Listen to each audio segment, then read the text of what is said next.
The Doom Scrolls is a joke. It's a podcast. Nothing I say should be taken seriously. Viewers are advised to watch something else. Find a safe space.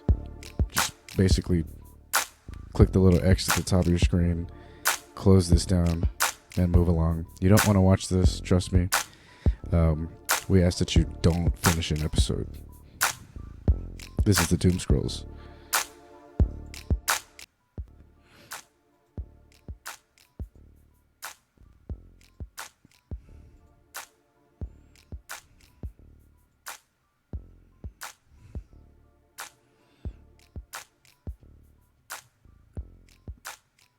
What's up, y'all?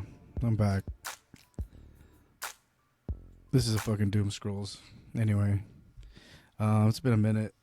I've literally been fucking trying to get my fucking life together, getting my shit together, and just working my fucking ass off, doing things I'm supposed to be doing with my life, and then sometimes fucking around doing shit I shouldn't be doing. Getting some money together to produce the show a little better, trying to figure out how to balance life and art and my hobbies and my personal life and my family life and all those things. I think that's like what mostly all of us are doing in life anyway. So I'm no different. But I'm Christopher Rodriguez. This is the Doom Scrolls. I don't have a cool fucking name for the podcast. I just go by my real name. But yeah, I've been dealing with real life for like a few months now. I think I haven't done a show in like 2 months, which like means my show is pretty much dead. That's fine. I don't really care. I'm not trying to like impress people with the show, but I do want to regularly do episodes and just keep in touch with the people that do watch the show. I have a handful of friends who say they watch the show, who have given me feedback and repeated things that I said at the first quarter of my show, the second quarter of my show, the third quarter of my show, the fourth quarter of my show. So I know people are actually watching. I have people who have watched like the Doom Scrolls from when I was like watching TikTok videos at the very beginning and just trying to get a feel for my voice. People who watched the first couple episodes where I was just talking about life. And for that, I am very appreciative of you guys. There's a handful of you guys out there. I know that for sure. So I'll just get into some of the things I've been up to lately. Like I said, I've been working. I work in a warehouse. I work a really physically strenuous job. And that job consists of me loading trucks and doing paperwork and filling orders to send out to different addresses around town. It's a construction based business, but I don't necessarily work in construction, but I do a lot of heavy lifting. I do I do end up getting hurt every couple weeks or every few weeks, sometimes every other month, or but it's because I'm not like a really big dude. Physically, I'm 5'7", I'm 180 pounds. I'm not a big fucking guy, but I do a job that men who are physically bigger than me aren't really willing to do. So with that, there are some consequences. I do get sore every fucking day. Towards the end of the week, I am so exhausted and sore. I will go into work late because I'm so sore. So they are understanding of that, which is really cool. My boss has my back, which is really nice. I'm going through a bunch of personal shit, but mostly because balancing life and work and being exhausted and having a family and having a number of responsibilities takes its toll on a human being. And I'm not perfect. I came from a fucking long life, a long drug addicted path. I did a lot of drugs before I got serious about life, so I'm still catching up to all that shit right now. But yeah, so I pulled my shoulder at work. I pulled my shoulder. I guess I lift like these 100-pound doors every couple minutes, and I like pulled something in my right shoulder. So somewhere right around right here, in this little area here, it's just hurts. It hurts to like lay down in bed. It hurts to just sit down and just kind of like lay there. I don't necessarily have to even be doing anything. I could be driving my car with my left hand, and my right arm will just be in pain from like whatever it is that I pulled. And so what I believe it is I tore my rotator cup, rotator cup. Um, which yeah, like I never really even knew what it was, but when I tore it, I knew right away. I was like, oh fuck, rotator cup. Like somehow I just knew. Like damn it, you fucked up. So like I don't know what to do about that. That's an aspect of life that is new to me. Like what do I do? Do I switch jobs? Do I quit this job? Do I give up? Do I just take some time off? Do I seek help from a doctor? I'm not the kind of guy that really goes to the doctor, and I don't necessarily want to get a surgery or fucking have a doctor tell me like, yeah, you need to be off of it for a few months because I work a physically strenuous job. There's no way I can do that. And the job that I have right now is very beneficial to me. I have benefits. I have health benefits. I have the option of getting my vision checked whenever I want. I have dental benefits. I have life insurance. I have these great opportunities for working at this job. So it's kind of sucks that I think I might have to take time off from this job. So that's one aspect of what I'm going through lately. And and again, I got into some trouble February of last year, and I have a lot of legal bills to pay.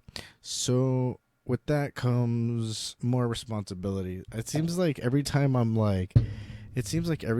am ready to become responsible for the life that I lived, I have to become more responsible and more responsible. Like that's just typically what adulting is, I guess. So I don't know what to say about that, but I'm paying my legal bills off, and I'm still on probation, which is a pain in the fucking ass. It's a pain in the ass, and I think I fucked that up recently, in a way. So there is a chance that I will do some time, which I've never done. I've never been to jail. I mean, I've been to jail for like a day. I've spent the most was 2 nights in a row, which was like for me, I'm like relaxed about it because I know like this is the end of the world. This is just uncomfortable to be in one spot and not be able to do what you want whenever you want because I'm so used to freedom. Freedom is one of my favorite things, right? But I've never been locked up, so if I do sometime, I don't know what to say. Like, it's gonna suck. The worst thing about being locked up, though, from the couple of times that I did go to jail, the worst thing about being locked up is listening to people complain and cry and bitch. Like, these dudes act so fucking hard in jail. They act so badass. They act so fucking like they have the machismo. They're so fucking big shit. But when they're sitting in one spot and they're not allowed to move or do anything, they fucking act like little kids. It's crazy. They act like little bitches. So, like, these people who go to jail that are like crying in the jail around a bunch of other dudes, like nobody tells them to shut the fuck up. Everybody just kind of minds their own business. But it's just funny to see these grown men that are like such badasses in the streets, right? They don't give a fuck about shit, and they're just crying in their fucking. They're just childish. It's funny to see that, and for me to go to when I did do like whatever time I did do, for that short amount of time, I was just like, well, I guess I deserve this for fucking up, right? So that's what I assume people should be thinking, but people don't think what they should be thinking when they're in those situations. People just sometimes lose control of what they're thinking. So that's pretty much it. Sucks. I fucked up my probation. I missed a drug test. Hopefully it doesn't come back as like, well, now you have to do time. I think hopefully a slap on the wrist, but maybe if they want to revoke my probation and just make me do the rest of my time, which is 4 months, then I'm like, fuck, well, that sucks. Then I'm going to lose my car. I'm going to lose my job. I'm going to lose, my sanity for a few months. But I'll come back and I'll just fucking gather my shit, gather myself, and get back to normal eventually. But I don't know. Have you ever been locked up? How does that feel? It sucks, I'm sure. And then I've had people say like, oh, like I failed a drug test. I fucked up probation, and they just gave me a fine, or they extended my probation. and it was just more of a hassle than anything. It wasn't like they didn't give people jail time. And then I have friends who are like career criminals, which like don't ask a career criminal like what might happen, because it's almost like asking a doctor online like what happens if I have these symptoms. A doctor's like an online doctor's going to say, well, the worst thing in the world's going to happen.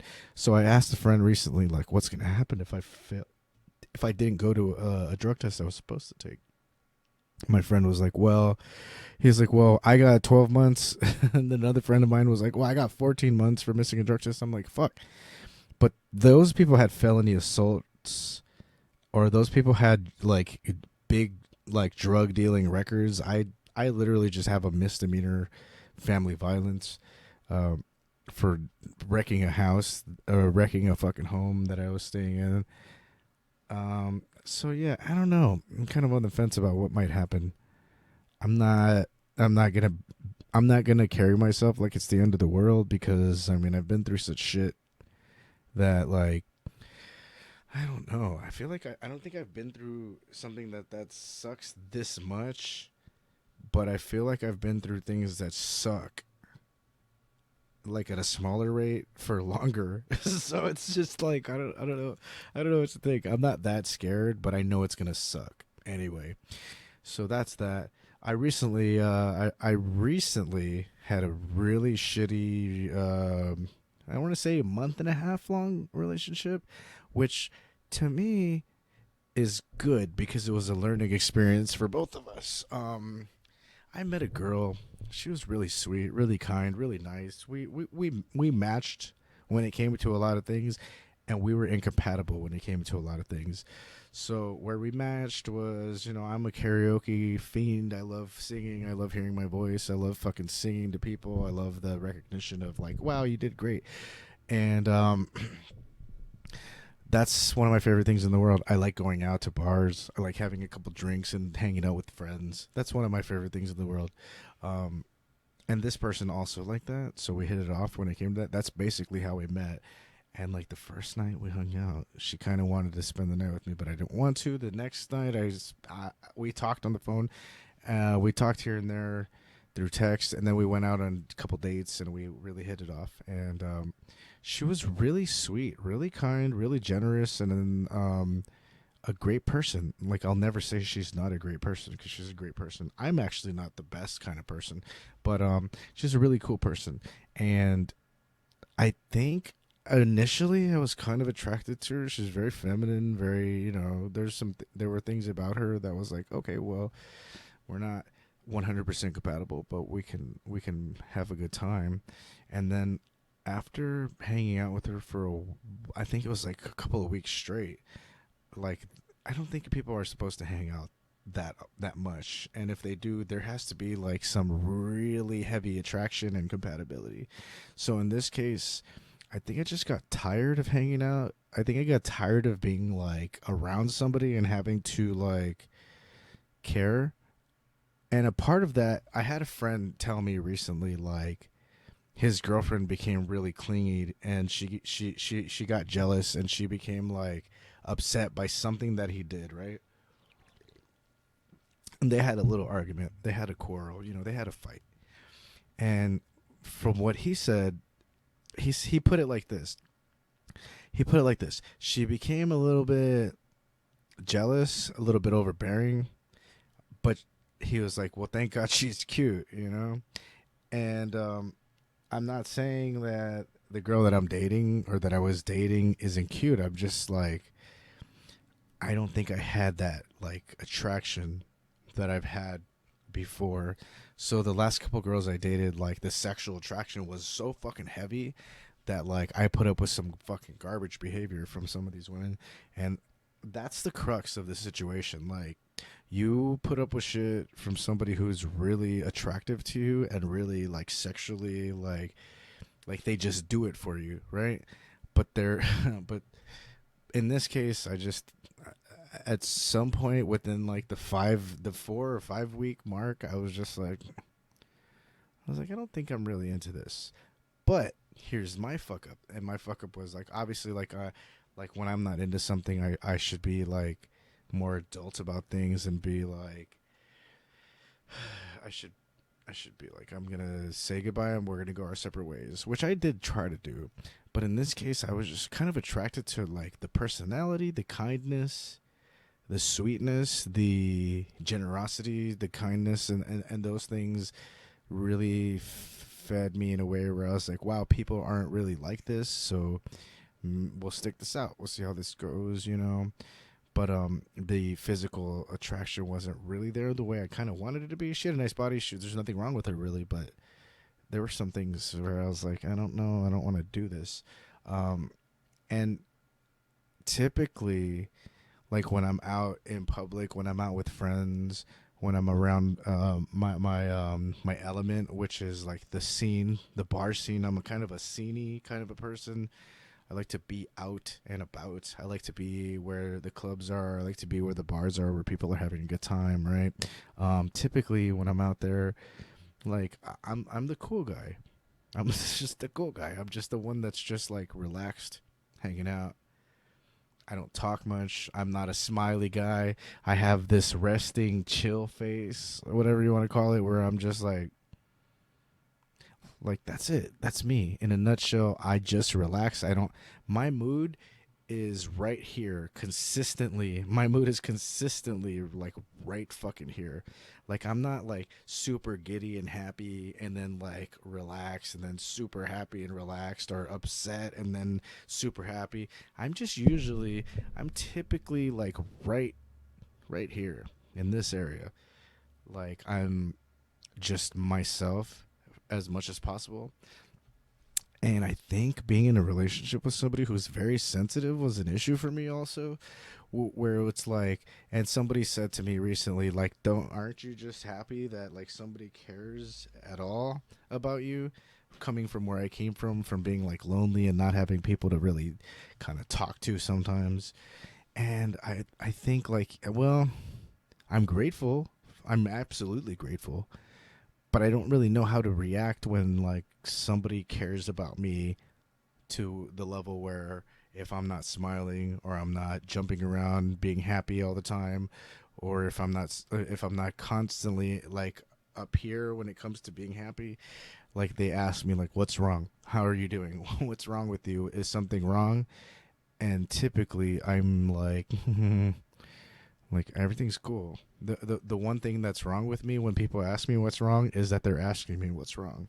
So in other words, it's like nothing's wrong, but it could be interpreted that asking me what's wrong is what kind of annoys me sometimes.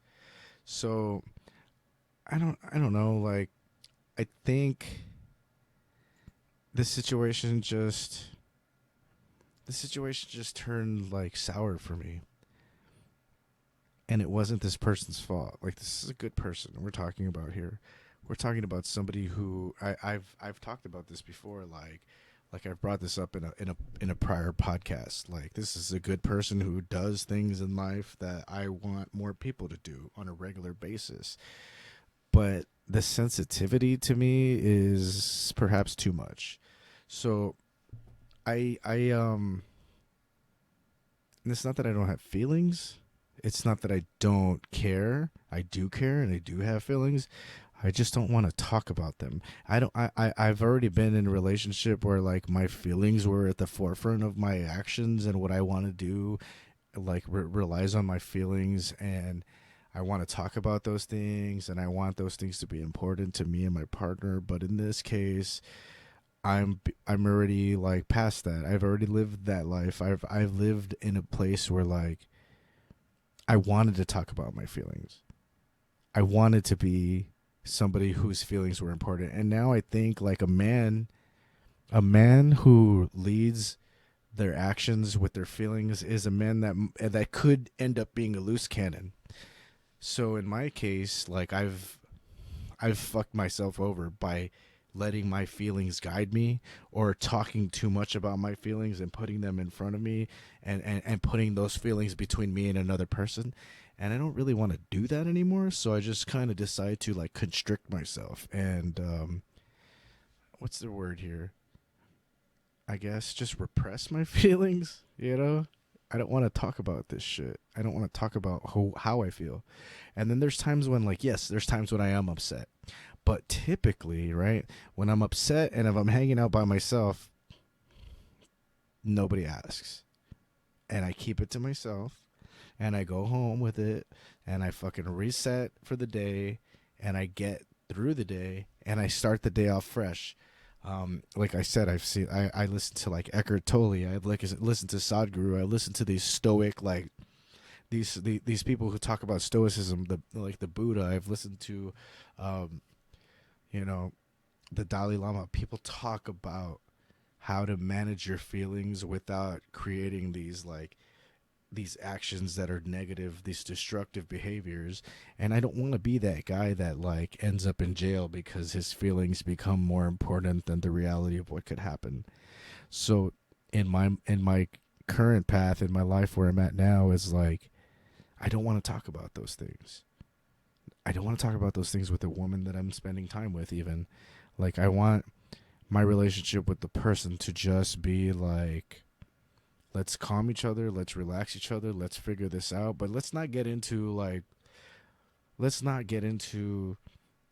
what's bringing us down. Let's not get into having to talk about every detail of our thoughts because some of these intrusive thoughts can turn into like a bad situation to begin with, and I don't want my intrusive thoughts to be a part of my relationship with somebody because there could be times that I'm thinking about something that may seem important in the moment, but it could just be intrusive thoughts that are turning into feelings, and once you let them out, that's something that's between you and another person.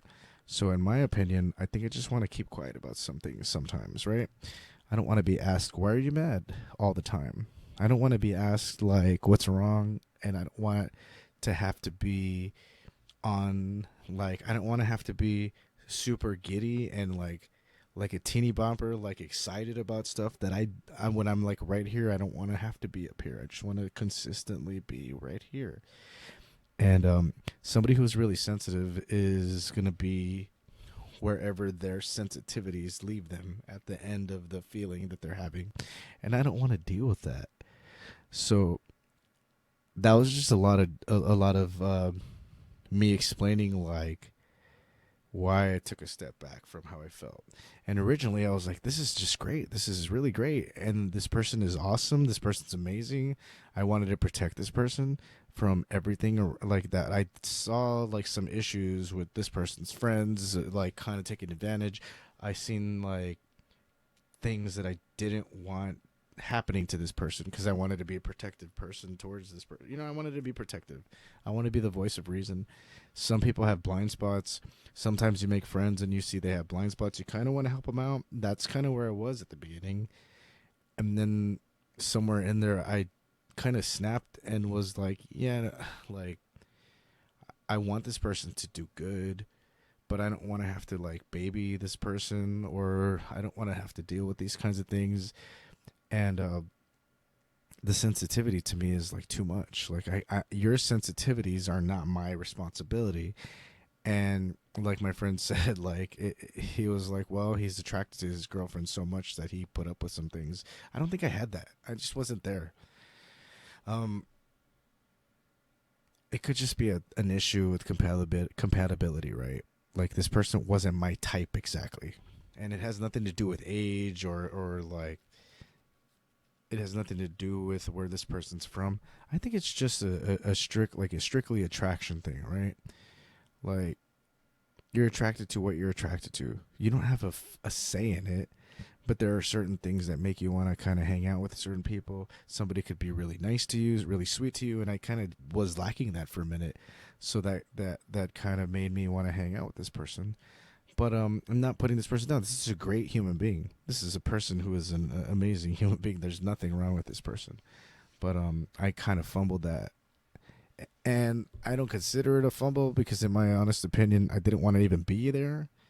But I fumbled like a friendship, right? I fumbled a friendship with a really nice person. And that sucks. I probably should have taken it slower. But this person said I love bombed them. Honestly, I don't really that term is kind of a nonsense term. when you like what people are doing for you, and when you kind of fall for somebody, that's what else could you do? Like, well, I don't know. Maybe I should just shut the fuck up about how I feel about people from now on. As much as I'm consistently like trying to be stoic about how I feel and my mood and quiet about it, I should probably just keep my feelings for other people to myself. Because in this modern day and age, women have like a term for every single thing that happens in the relationship. So it's like, this person's love bombing me, this person's a narcissist, this person's this person's that. And like you hear people throw these things around so freely. But like love bombing is like people fall for each other. That's what happens. And things don't work out sometimes.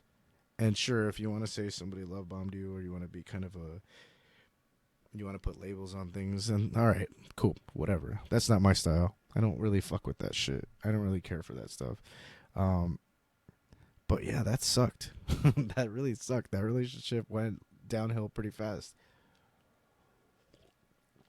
I'll take full responsibility. It's my fault. And I don't think it's not that I'm not ready for a relationship, because honestly, like I'm pretty much ready for something good to come along. But I don't want to be in a situation where I'm settling for like somebody that's just being nice to me, right? Like I want the physical attraction, I want the picture perfect like image in my head of somebody who is like just does it for me and treats me good, and everything is there, and my effort is coming from really really like from a natural place inside of me, right? I don't want to just be nice to somebody because they're nice to me, and nice to somebody because they're giving me what I want. It has to be, it has to be the attraction, the personality, the compatibility, the future. Things have to be going somewhere.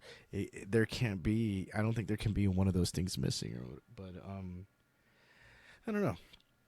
And that ended up being my last couple of weeks. I guess that's why I haven't done an episode of the Doom Scrolls. Actually, the last episode I did about education and nutrition, and that was the episode I did like within the week that I met this person. But that happened, and this person gave me something, and I wanted to give it back, and this person was like, "Nope." Like I don't care about that thing. I don't care about you.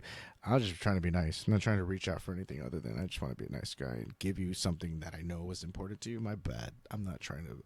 I don't care. Like to bother persons, to bother said person. But yeah, um, and that was that.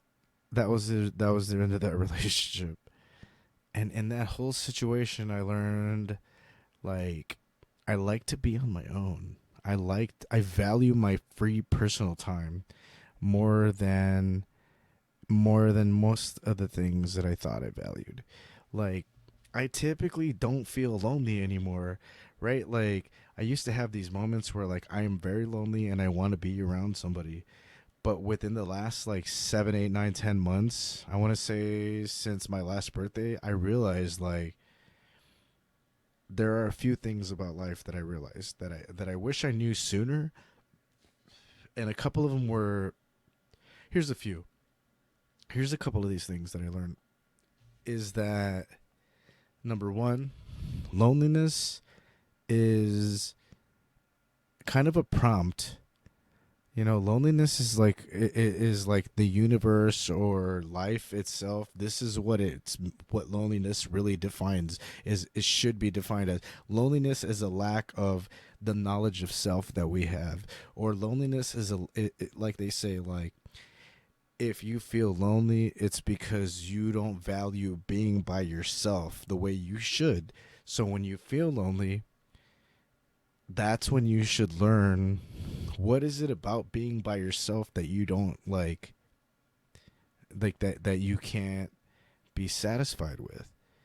Because like right now I don't get lonely. I just find things to do with myself. Like I'll do something that makes me proud, right? I'll pay some bills, I'll pay some debt down. I'll do something that's progressive for my life that's going to make me proud of being me. and then I don't feel lonely when I'm doing something that makes me proud of being myself, right? And I value myself nowadays, and I value where I'm at in life, and I don't get the loneliness the way I used to. It used to be like I couldn't sleep without feeling sorry for myself. Now it's like, look, I gotta get shit done tomorrow. I did so much work today for my life. I know in a few months I'm gonna be way ahead because of the amount of time I put into my life, because of the being thoughtful for myself, putting in the hard work, the feelings of accomplishment, the things I've done for my family, the things I've done for my future, paying off my debts, um, getting shit together for me. That that really trumps like being lonely. I'd rather do things that made me proud of myself than sit there and worry about like I don't have anybody and I'm lonely. So that doesn't come up anymore. And that's one of those things I wish I knew in my 20s. If I knew that in my 20s, I could have avoided so much of the damage that I caused myself. And another one of those things that I wish I knew in my 20s was like I've said this before on the Doom Scrolls, because the Doom Scrolls is a podcast really that's about it's really about the fight against depression, the fight against the loss of our spirits, right? Like my whole life is dedicated now to growing my spirit. My whole life is dedicated to the people who don't have spirit. My whole life is dedicated to helping people who have depression get out of that fight, to win versus depression. And depression itself is a prompt by the universe, or whatever you want to call it, God, the universe, or whatever time. It's depression is a prompt for you to change your focus in life. Change your focus in life. So whenever I used to feel depressed, I couldn't get out of bed because, like I said, my mind was focusing on things that not even God Himself would change. And these are terms that I just use for lack of a better idea. But not even God itself, or whatever God may be for you, not even God will change specific things in people's lives. And those feelings of helplessness turn into depression. And depression is like a black hole that sucks your energy out of you. And it turns into like you can't even get out of bed. You sit in bed and you cry and you feel sorry for yourself, right? That's loneliness, that's depression in a nutshell. And I wish I knew those things in my 20s. But now, now that I have these ideas, these life lessons that I've learned firsthand, I I really want my life to be about helping other people see these things, so that other people don't need the medication, so that other people's minds don't get locked up in that fucking mental health lock that it starts to deteriorate a person's, not like their mind and their soul and their spirit starts to become something that's like more detrimental to their mind, to their bodies. So once you lose your spirit and your spirit is sick, or whatever happens to our spirit when we don't feel too good about our own lives, I believe that turns into like mental health issues. And if that's left alone, and if that grows worse and worse over time, it turns into an actual illness, like a disease of the mind that is harder and harder to help every day. And that's kind of what the Doom Scrolls is about. Like, I want to help people avoid those long-term effects of just worrying about the shit that hurts you, worrying about what harms you, worrying about the traumas, right? I don't want people sitting there worrying about what traumatized what traumatized them. I want people to see that there's a light at the end of the tunnel, that there's a way out of that shit, right? Um, that the fight against depression is a fight that you can actually win.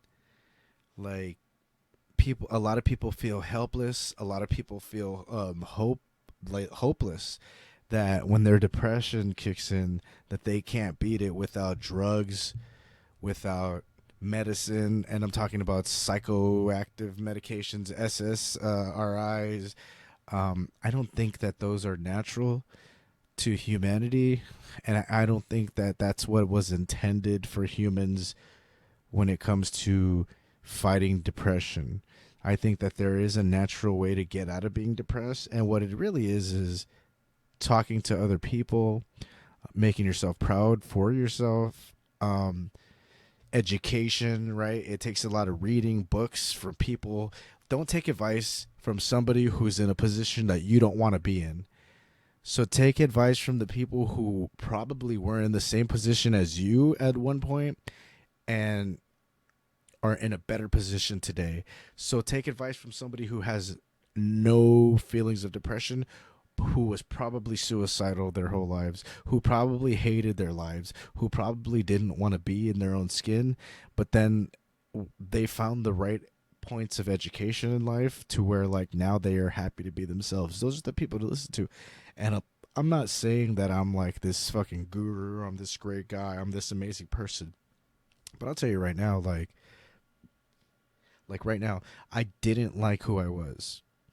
I didn't want to be myself. I didn't want to wake up the next day. I didn't want to get out of bed. I didn't want to go about my own life. I didn't want to be, I didn't want to be myself. I didn't want to be me, and I hated me. And today, looking back, I really couldn't. I can't see why I felt that. I mean, I know why I felt that way, but I would never feel that way again. And whatever I've learned in the last 8, 9, 10 months, like, I don't think anything can really take that away from me.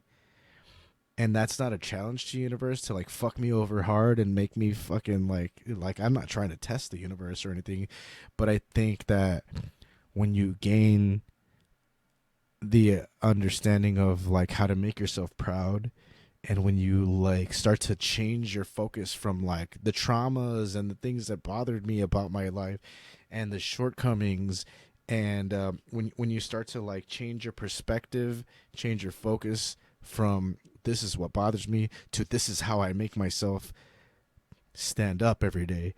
This is how I make myself happy. This is what makes me proud about being myself. This is the blessing in my life.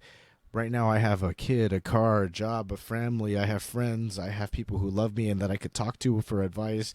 I have the charisma and the personality where I can go walk outside, I can go to a bar, I can go to a show, I can go to a club, I can go to a library, I can go to the store, and I could meet a stranger and I could be like, hey, you seem like a cool person. What are you up to? How's your day? I have the confidence to make friends and build friendships today, and I never had that before. And I don't think that any trauma or disaster could take that away from me today. And I know that that's a dangerous thing to say because bad things can happen still, and anything can happen today or tomorrow.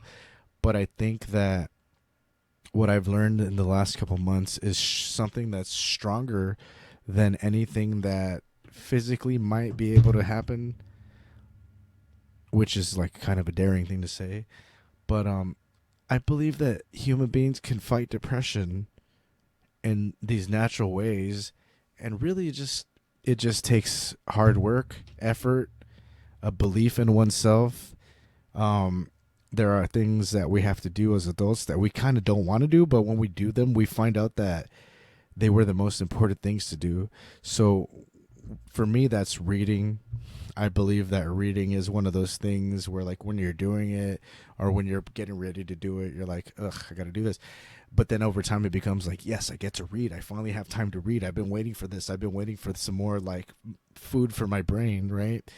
And education is one of the most important things as a human being when it comes to getting out of these bad moods or these depressed moments in our lives. I used to think my life sucked. I used to think that like I hate my life and I had a bad year, I had a bad month, I had a bad day. Now I have these moments that kind of suck. I kind of have these little moments, or like I look back at like a conversation with somebody who sucks or somebody who's like dissing me or somebody who's getting on my nerves, and I'm like, well, that sucked. I'm glad I have the rest of the day to like move forward. And that came about with education. That came about with learning. It's not something that we can just find out on our own. There's this saying where it's like, I can't fix the shit in my head with the shit in my head. And it just makes the most sense in the world. Like, you cannot fix your depression with your own thoughts, because depression is almost like it's like a black hole, right? It's like the Ouroboros. It's like a snake that's eating its own tail. You can't fix that. Um, there has to be some outside help that can like pull this apart and help you to focus on something different. And for me, it's books. For me, it's like education is it's that sword that cuts through the Gordian knot for me. It's education, and that's what the Doom Scrolls is all about. The Doom Scrolls is all about helping people get out of that fucking loop of self hatred and depression. And I don't want anybody feeling suicidal. I don't want people giving their value. I don't want people thinking their value is based on who they have in front of them.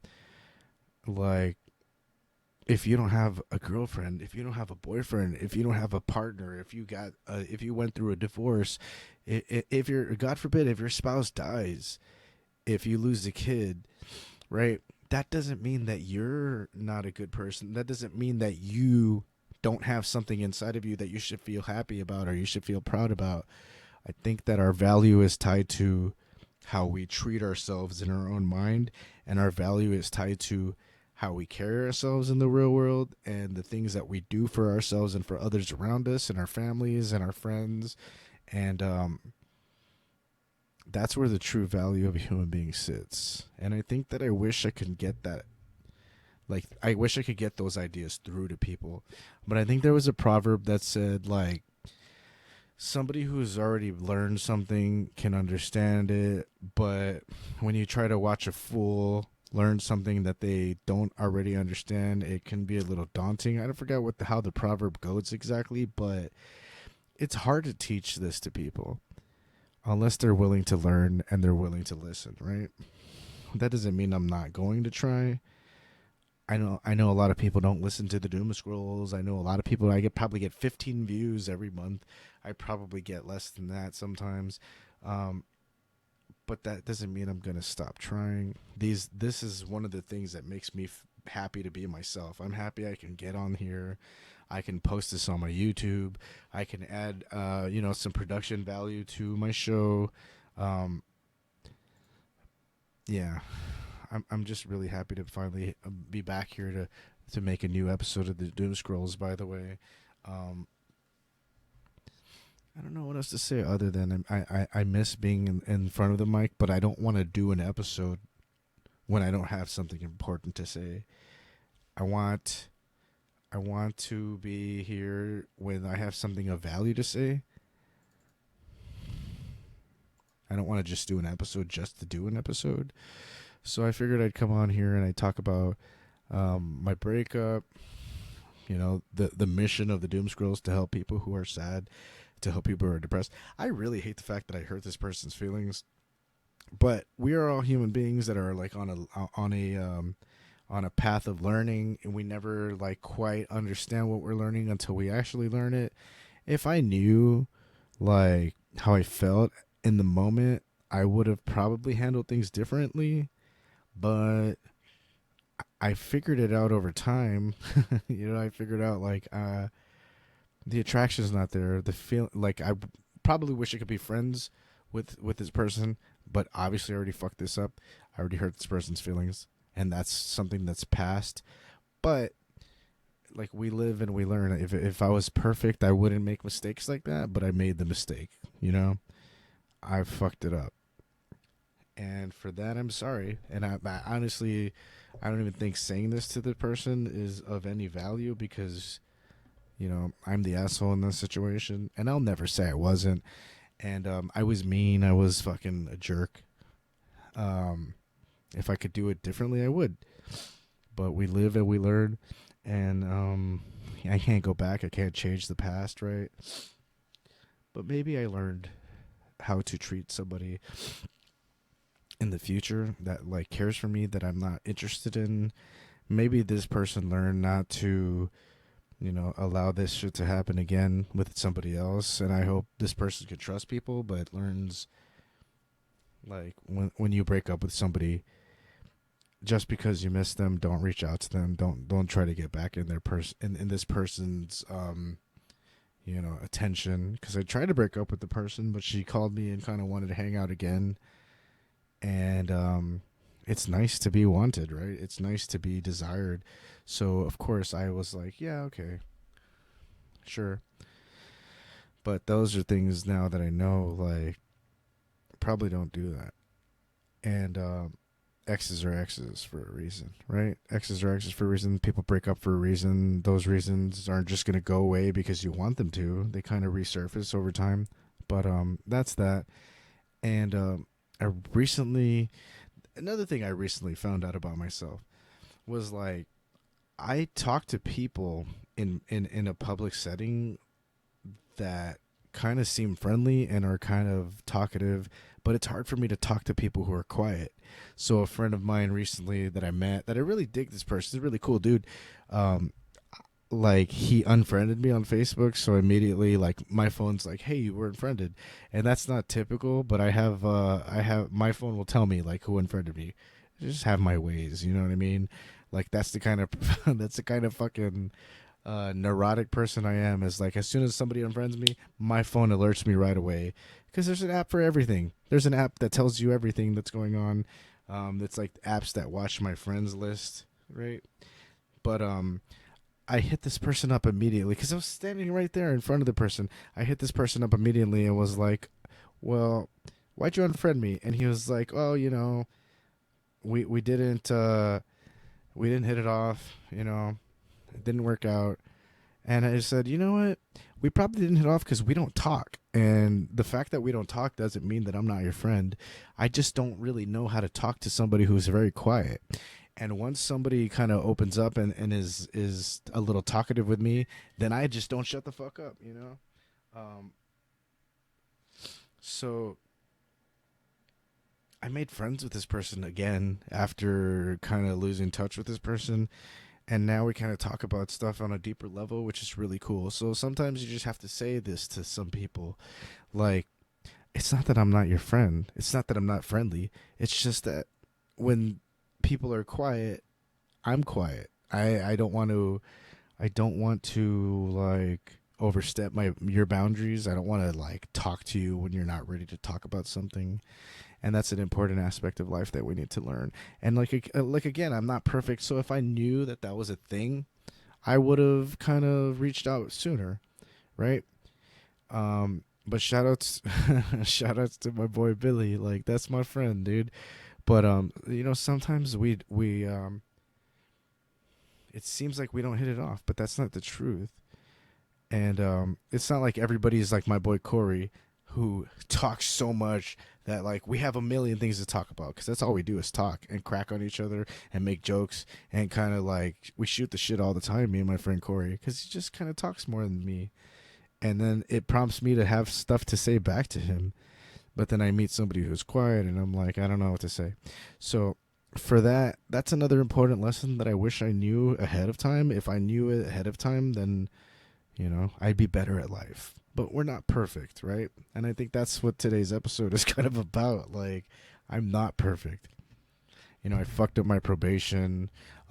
Parts of me want to do drugs when I know I shouldn't. And it's just like, there's things that are comforting that I shouldn't be doing. Drugs. There's things that I should be doing, which is like sleeping better, being at work on time more often, taking better physical care of my body. And I'm not a perfect person, but I wish I learned lessons sooner. But learning them when you learn them is like, that's like, they come when they're supposed to, right? And it's just a part of growing up. It's just a part of being a human being that we learn. We learn right at the right time things that we're supposed to learn. And if we knew things sooner, we'd be perfect. I'm not a perfect human being. But and on another note, this is just going to be like, this will be maybe one of my last parts of this podcast, which is probably going to be like the shortest podcast I've ever done. maybe. But I might go on and on after saying this thing. But I got my tarot cards read. I've got a tarot card reading, right, by this lady. I went to Cream nightclub Cream, and then after hours, next door to Cream is a bar called Libra. It's not a bar, but it's like an after hours spot called Libros, where like in the back you can like watch movies on the projector screen, and they have books. They have a library like the whole fucking place is a library basically. But I think you could still drink there, which is really technically like okay, because I think it's like you drink. It's like a club, so you're paying to drink inside the club. It's like an actual club, right? So you're paying for membership, and then when you're a member, you can drink. And it's after hours, so you're not actually buying alcohol from like a bar or like a store per se. But anyway, that's Libros, and I went in there, and the lady did my friend's tarot card reading, and I sat there and I kind of looked, but I wasn't listening because I just figured like maybe that's a private issue. Tarot card readings are private, so I didn't really listen, but I watched from a little bit further off, and then when she was done, I walked in there and I was like, "You doing readings?" And she said, "Yeah, I'm doing readings," and here's what the reading looked like. Let me see if I could pull this up. So, the first card she pulled was the Death card. I don't think I could even pull it up on the screen. The Death card. Yeah, I don't think I could. But she pulled the Death card, the Hanged One card, the Devil card, the King of Cups card, the King of Pentacles card, and the Justice card. And those cards don't sound very nice to me. Those cards seem like a little bit like menacing, a little ominous, right? I don't typically get my cards read. Somebody had approached me recently asking if I wanted a reading, and I was like, I don't really want a reading. I was like, I'll try it. And said person before was like, yeah, I just need a donation or something of this much or whatever. And I was like, no, I'm okay. I don't want a reading. But my friend got a reading, and that kind of made me feel like, yeah, okay, I'll get a reading. That should be fun. That should be good. So the second time, it just seemed fun because my friend got it before me. The first time, I was prompted by another person, and I was like, this just seems like a grift.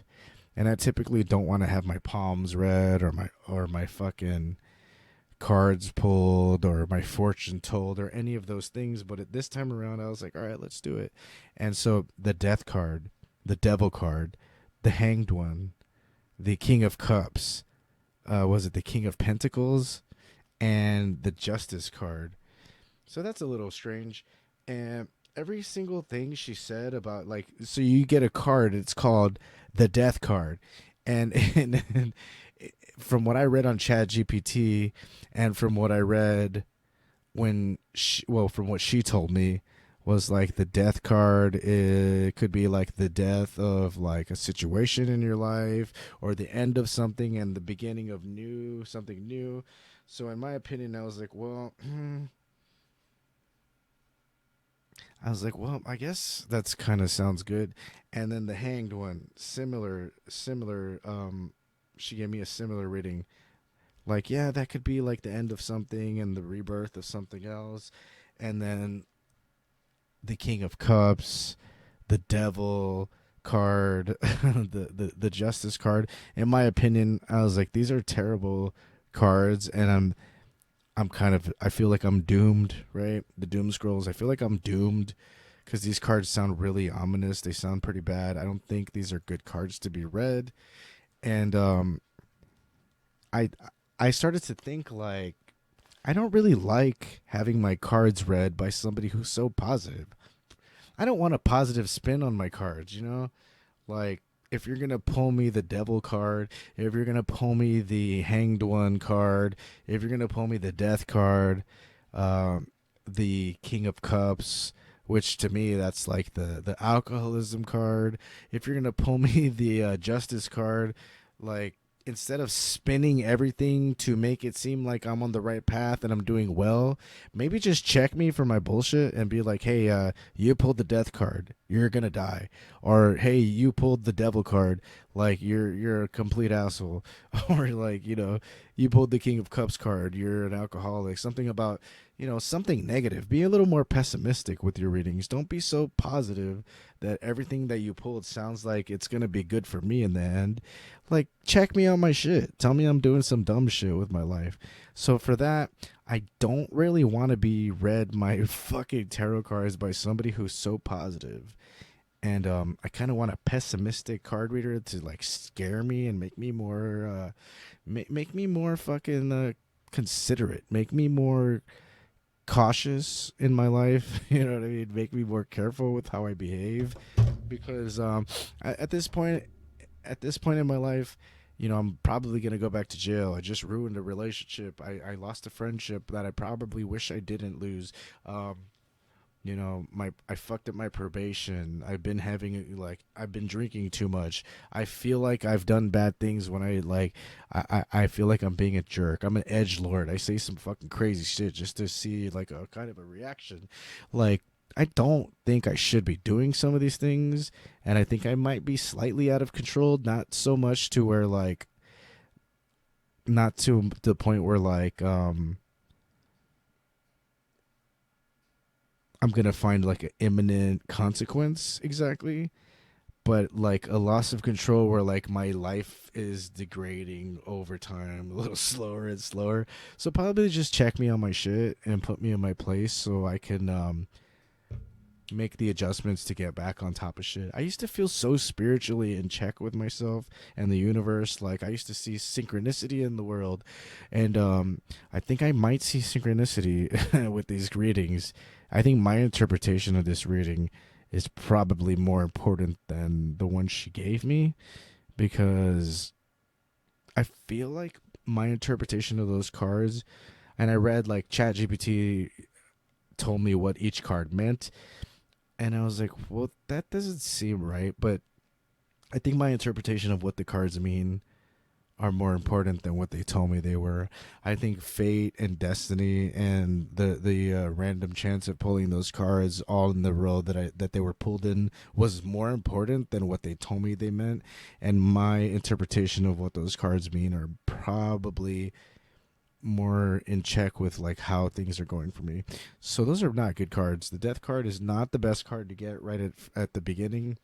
um the King of Pentacles card, the Justice card, which is really freaky because I might go to jail on the 19th. I think I might go to jail on the 19th.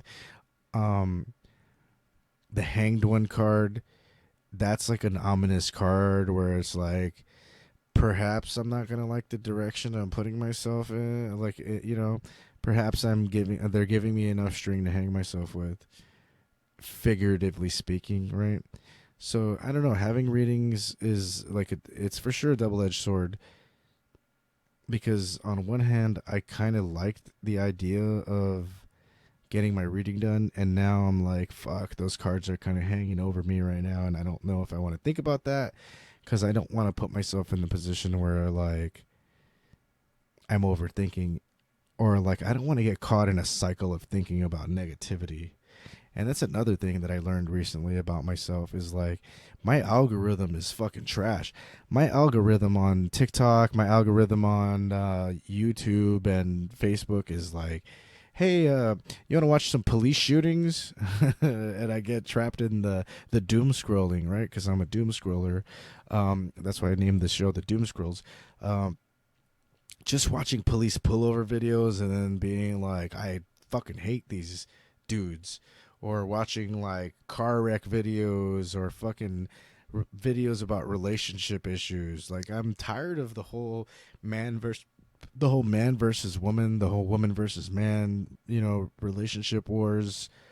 The the education I got from watching like Fresh and Fit and Kevin Samuels and the Whatever podcast and Rollo Tomasi, the education I got from watching those podcasts was very important, for me, for my growth. But now I'm at the point where I'm just like, this is like turning me into a bitter person. I don't want to be that person. And I don't want to, every time I see a policeman, be like, oh, well, I'm angry. Because of all the videos I watched and all the murder podcasts that I've been watching over the last 2 years. Like, I don't want to not trust everybody and be afraid of people all the time. And I'm not really afraid of anything, but I don't want to. I'm sick of my algorithm, and it's just like depression and your mindset not working for you. You want your mindset to work for you. You want your thoughts to work for you. You don't want all your thoughts to be these intrusive, fucking negative, bitter shit thoughts, you know? So I'm changing my algorithm every day. I'm liking more educational stuff on TikTok, on YouTube, on Facebook. I am I'm listening to more spiritual stuff again. I am listening to more I'm listening to more TikToks about TikToks reels shorts about principles, values, ethics, education, science, history, good things, you know? And I think that's what's best for me. I think that's what's best for all of us. So I'm going to try to keep a lot of these next couple of episodes. I want to grow them into being a little more positive, a little more educate, a little bit more like of something that could teach us something. You know, I want education to be at the forefront of this. I want positivity to be a good part of it. I want people to remember that our spirits are some of the most important parts about us. When our spirit is happy, our mind's happy. When our mind's happy, we learn how to take better care of our bodies, and that all starts with like our habits. Like I said before, I read the book Atomic Habits. These little micro habits that we do every day, at the end of a year, when you change these little habits more often, um, a big percentage, you do like a 0.1% change every day. At the end of the year, that's a pretty good percentage of change. And if you continuously do that, it becomes a habit. And the more you change these atomic habits, the better your life is. The more you're turning your life into an uphill, like a good, consistent change for the better, instead of a downhill fucking negative, I don't care kind of a thing. So I want my algorithm to change so that my mindset changes, so that the podcast gets better, the way I carry myself around my family and friends and the people that I meet. I don't want my algorithm to be this negative shit place. Cuz I want my world to be better, so that the content's better, so that my friendships are better, so that everything around me is better, right? I think that's the goal. I think that should be the goal for all of us, anyway. So, let's see.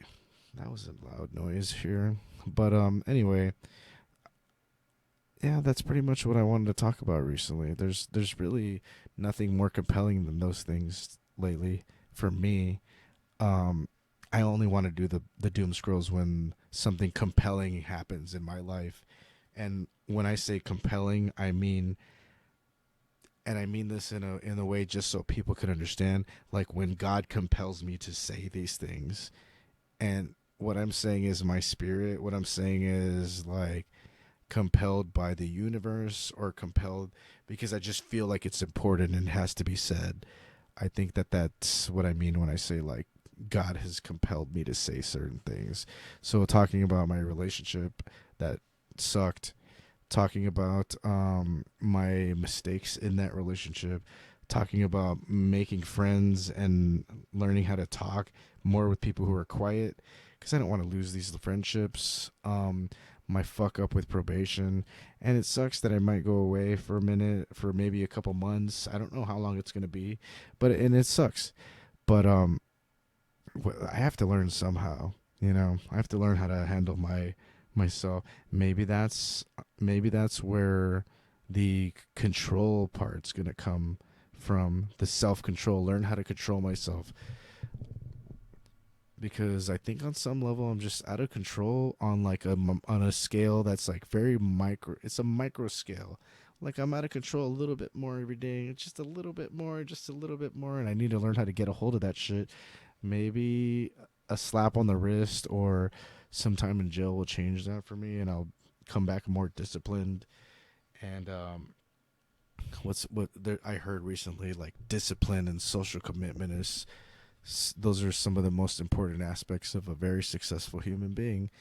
and I kind of want to be a success. That way, my goals become successful. My goals are, like I said, helping people get away from depression, helping in the fight of humans versus depression and intrusive thoughts.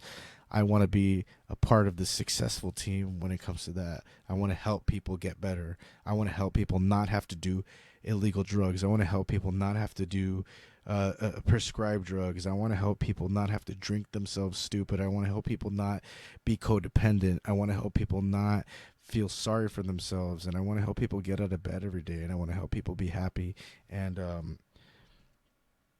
that's going to come from me learning how to be better at doing this. That's going to come from me learning how to be more successful in my self-control and my daily habits. And maybe I have to spend time in jail. I don't know. I honestly hope I don't, but it just seems like maybe that's the direction things are going right now. And honestly, I think if I do go to jail, then my shoulder will heal up. Maybe, more time to relax and just rest and not have to do this heavy lifting. Um, it's gonna definitely put me on my on a better. I'll be on a better behavior. I think hopefully when I figure out the consequences of my fuck ups. But thank you for watching. I know I always joke about like you don't watch a whole episode of the Doom Scrolls. I think that's what the disclaimer says still, which is true, because I'm just a regular dude with the fucking microphone, right? I'm just a regular old Joe with a microphone, and somebody told me once we don't need more of those. But in my opinion, there are certain things that need to be said by an average Joe, right? There are things that need to be said by somebody who is not perfect, who doesn't come off as like I'm not a know-it-all. I don't know everything. I'm learning every day. I'm 37 years old and I'm still learning how to be a fucking productive human being, because I was just a drug addict. I was just fucking heavy into drugs, smoking weed, drinking, hanging out with friends, not giving a fuck about shit, not working for a future. And now I'm this guy who's like, I have to get my shit together. I have a 6-year-old daughter. She's about to be 6 years old. I have parents who are getting older. I have a responsibility to myself if I want to be if I want to be somebody in society who means something. I want to be of help to people because I found help, and I need to fix this. I need to change this, and with the responsibilities of working and paying bills and doing all these things, take care of my family, take care of myself, paying off my car. Finding something to eat every day, making sure I'm showered and presenting myself in a good way. Um, a lot of people have to see that the struggle is real, and you don't need to take fucking medications. You don't need to. You don't need a fucking therapist all the time. I mean, not that they're bad, but there's ways to educate yourself to get out of this shit, to get better, to become a successful human being without the crutches. And there's no pill that's going to fucking fix your mental health issues exactly. There's no pill that's going to make you more fucking successful right away.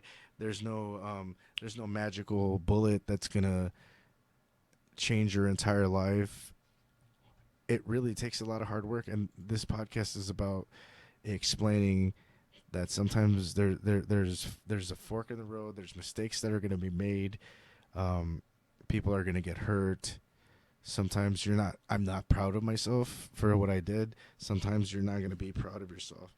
But giving up and deciding you don't give a fuck, or not trying to do better, is not an option. Those are not options that we want to take.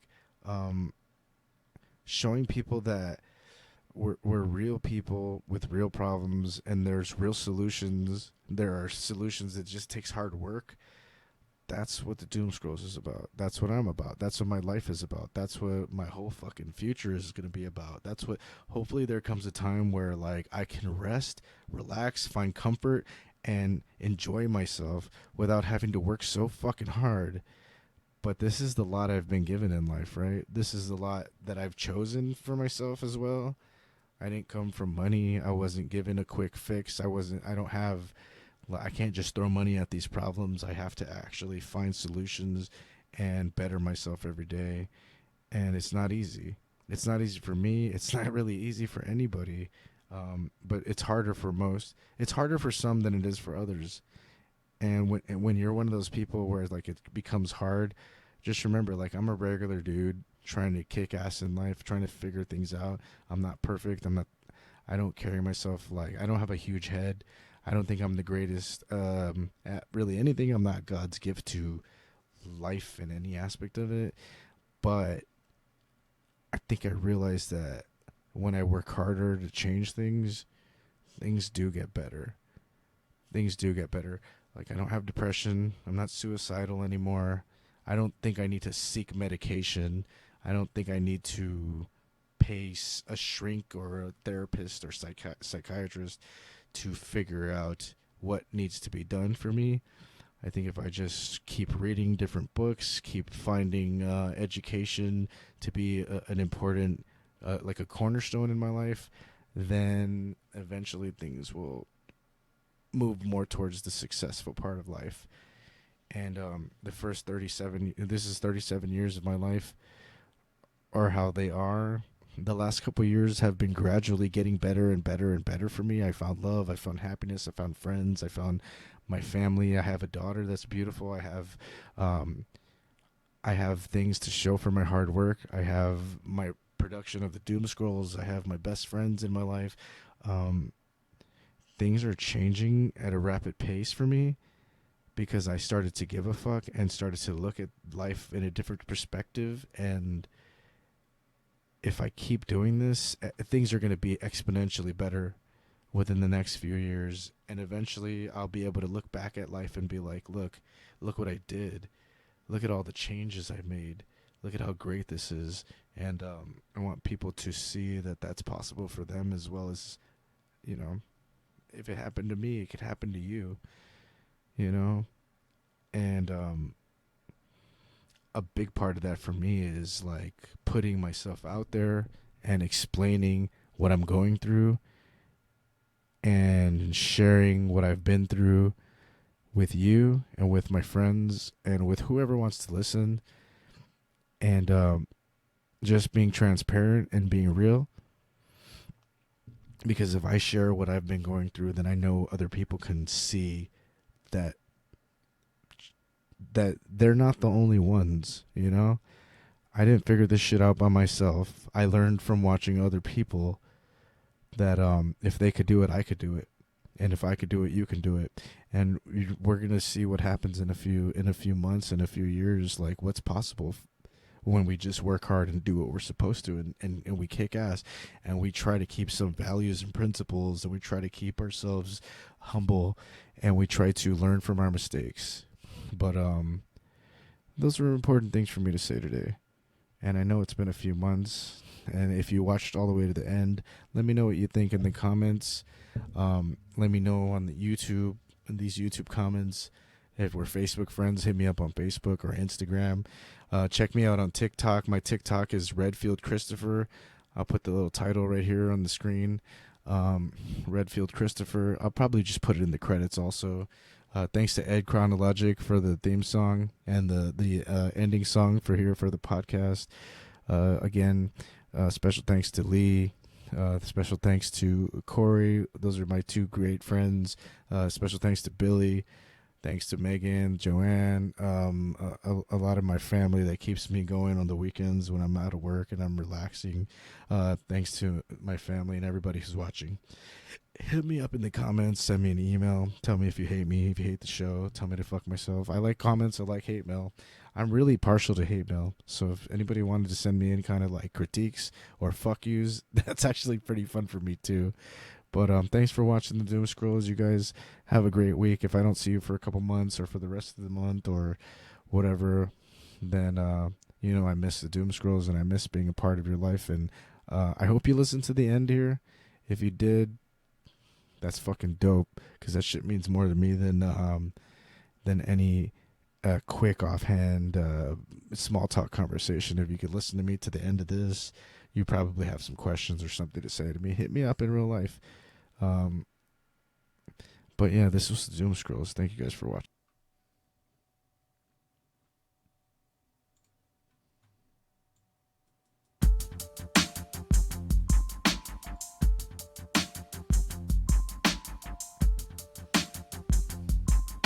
You were watching the Doom Scrolls.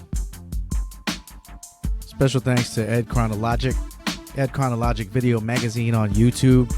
It's one of my homeboys that made this music. He made the intro music. And special thanks to Lee, one of the friends who helped actually finance the show a little bit. And Corey, one of my boys, and somebody who supports all my bullshit. And all my friends who support my nonsense. Thank you guys for watching.